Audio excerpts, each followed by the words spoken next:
Kingsley Chinda, I represent Sobia Federal Constituency. I'm an Ikwere man from Rivers State. Mr. Speaker, my dear colleagues, very sincerely, our country ought to still be in a mourning mood.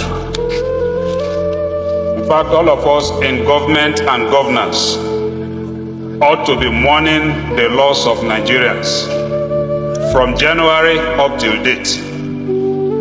If we consider that the primary purpose of government is security of lives and property, I think the question we should be asking ourselves is how well have we carried out this primary purpose?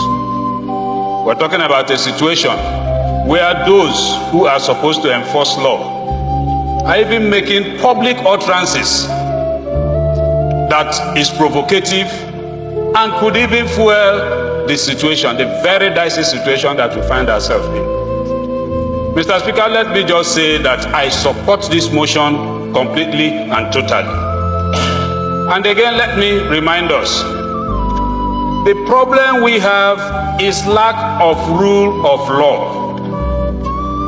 We cannot be crying for peace. We cannot be talking about development when injustice abounds. The same law can apply in community A, but in community B, it will not apply. The people of Benue are crying today. Tomorrow, another state will cry. The governor, of course, God will not forbid. It is for us to forestall it. If we fail to take proper steps, it will continue to happen. Mr. Speaker, my dear colleagues, and indeed Nigerians, if I may ask, what is the position of the President of the Federal Republic of Nigeria? He had a meeting with the people of Benue. What was the outcome of that meeting? We are aware of the outcome of that meeting. What did he say? What did he tell them? It's the same thing, Mr. Speaker. It's the body language of Mr. President that others will follow. Let us make bold to tell ourselves the truth. Because if we keep pampering these things, it will continue. There's an adage in my place that when you see a corpse, because you're not related to that corpse, you don't have the feeling. We're talking about 70-something Nigerians.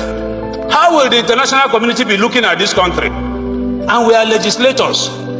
It is our role to represent these people, including those that were killed. They have representatives here. And we ought to take proactive steps.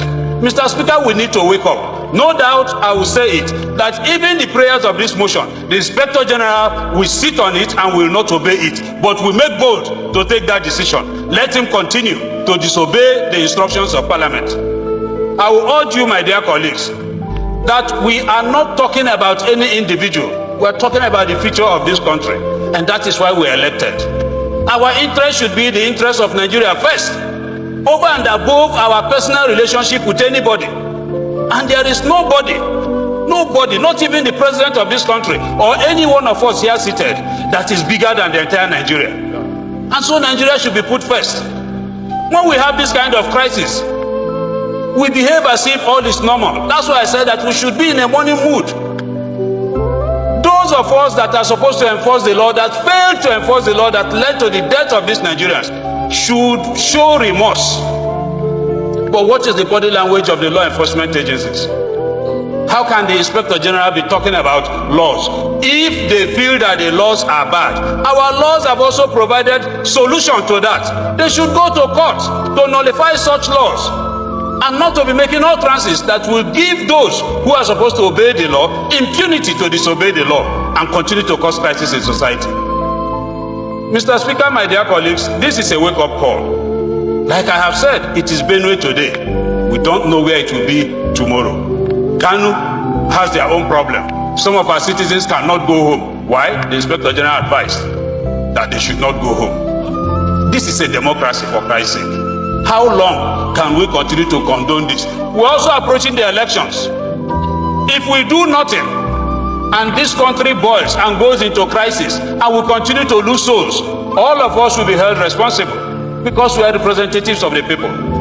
So I think we should speak up. We should speak out. We should take decisions and positions in the interest of the entire Nigerian populace to salvage our country. I urge you to support this motion and in fact tighten the prayers further.